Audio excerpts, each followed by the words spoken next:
গ্রামটির নাম বজ্রপুকুর। গ্রাম বাংলার অমন সৌন্দর্য ও কাশের শুভ্রতা আগাম জানান দেয় শারদীয়া যে আসন্ন।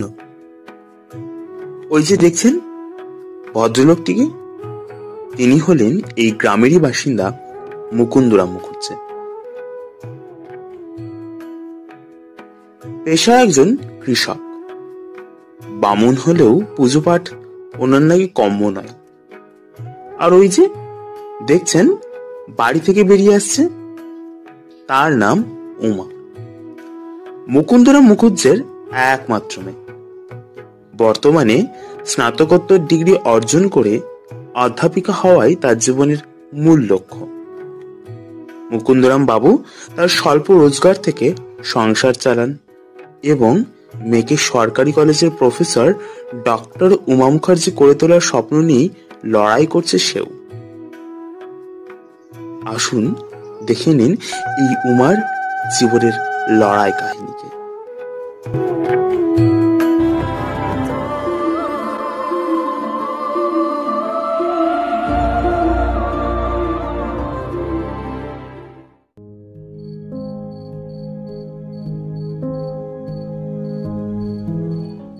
মারে, তুই পড়ছিস? হ্যাঁ বাবা, পড়ছি, বসো।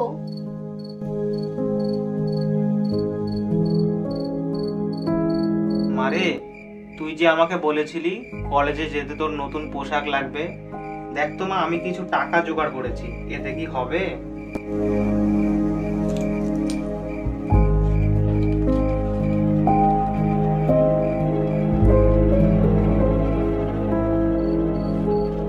বাবা, আর 50 টাকা লাগবে। কম হয়েছে? মারে, তুই চিন্তা করিস না, আমি সারা দিন রাত কাজ করে টাকাটা জোগাড় করে আনবো, তুই চিন্তা করিস না মা। বাবা, তুমি আমার জন্য কত করবা? মারে, তোকে অধ্যাপিকা বানানোর স্বপ্ন নিয়ে আমি এ জীবনে লড়াই করে চলেছি। যতক্ষণ পর্যন্ত সে স্বপ্ন পূরণ না হচ্ছে আমি এই লড়াই চালিয়ে যাব। আচ্ছা মা, তুই পড়, আমি উঠি।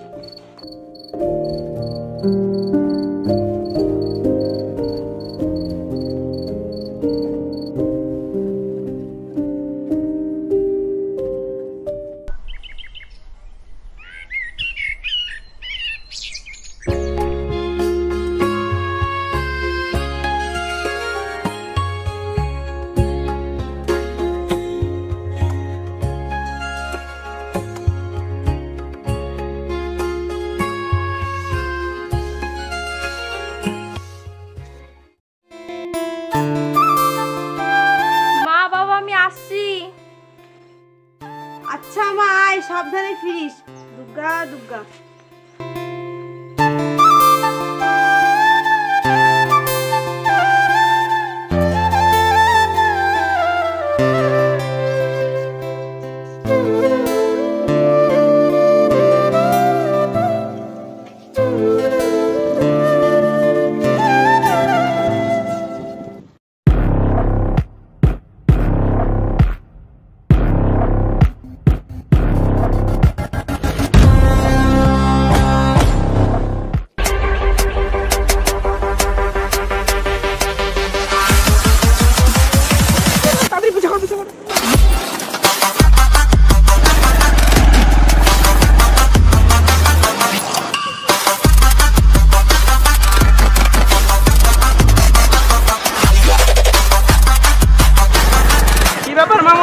তা বলছি, ফুলের মতন মুখ নিয়ে এই রোদ্রে বেরোতে আছে, তা কালো হয়ে যাবে না?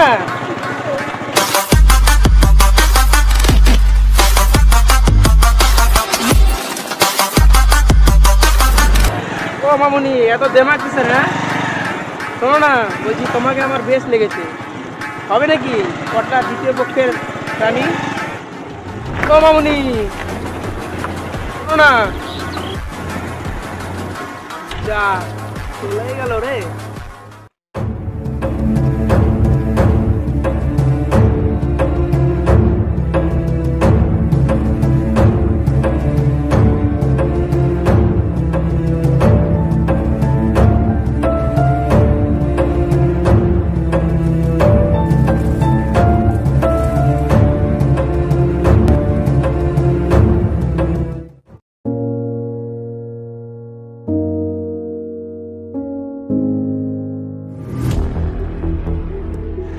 ব্যাপার মামুনি? তা বলছি, ফুলের মতন মুখ নিয়ে এই রোদ্রে বেরোতে আছে, তা কালো হয়ে যাবে না?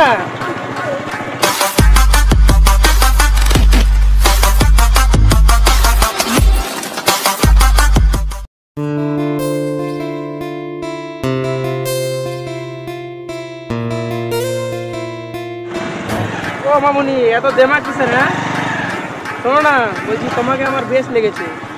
হবে নাকি কটলা দ্বিতীয় পক্ষের রানী?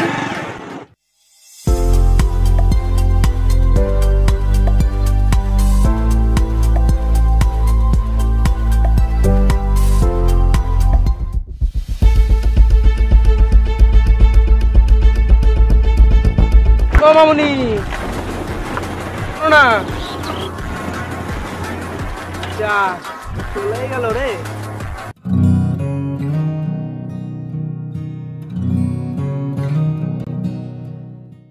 এভাবেই প্রতিদিন অতিবাহিত হয় শত শত সাধারণ মেয়ের মতোই বুক ভরা স্বপ্ন নিয়ে গ্রাম বাংলা থেকে উঠে আসা উমার জীবনযাত্রা।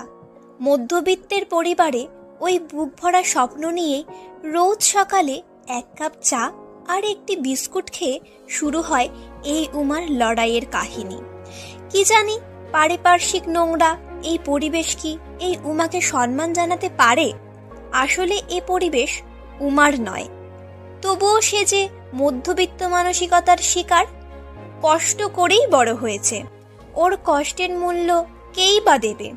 তবুও তো সে লড়ছে প্রাগ ঐতিহাসিক পৈশাচিক প্রবৃত্তির কিছু মানুষের বিরুদ্ধে, কঠিন সময়ের বিরুদ্ধে। আসলে এ উমা একটি নদী, আর এ নদী নিজেকে সামলে নিতে শিখেছে। তাই হয়তো এত তাচ্ছিল্য অপমান সত্ত্বেও সে নিজের তীরে সভ্যতা গড়ে তোলার স্বপ্নেই এগিয়ে চলেছে।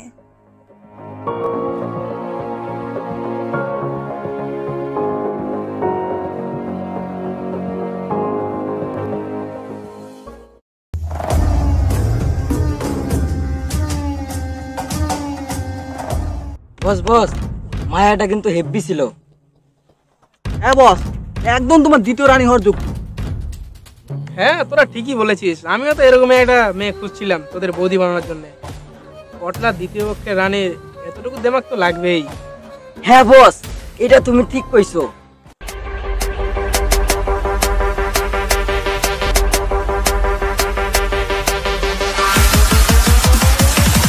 বস বস বস, ওই দেখো মায়ের আমাকে এলাকাতে আইতেছে। ওই যে দেখো বস, ওই দেখো আইতেছে। ওই যে দেখি দেখি দেখি। চল তাহলে, চ বিয়েটা ঠিক করে আসি আজকে তাহলে। একদম বস, ঠিক বলছো। এই যে মামুনি, এরা চাই যে তুমি এদের বৌদি হও, তো কি বলো? তাহলে বিয়েটা ঠিক করে ফেলি নাকি? সুন্দরী, এত দেমাক। তো বলছি, তোমাকে আমার বেশ লেগেছে। তা থাকছো কোথায়?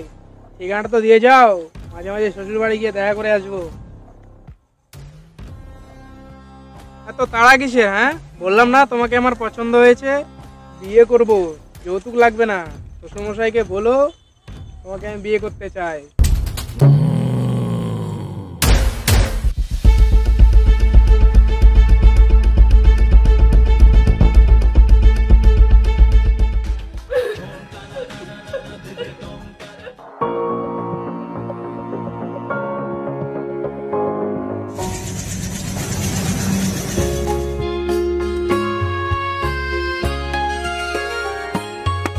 মারে, আজ তোর পড়া নেই রে মা?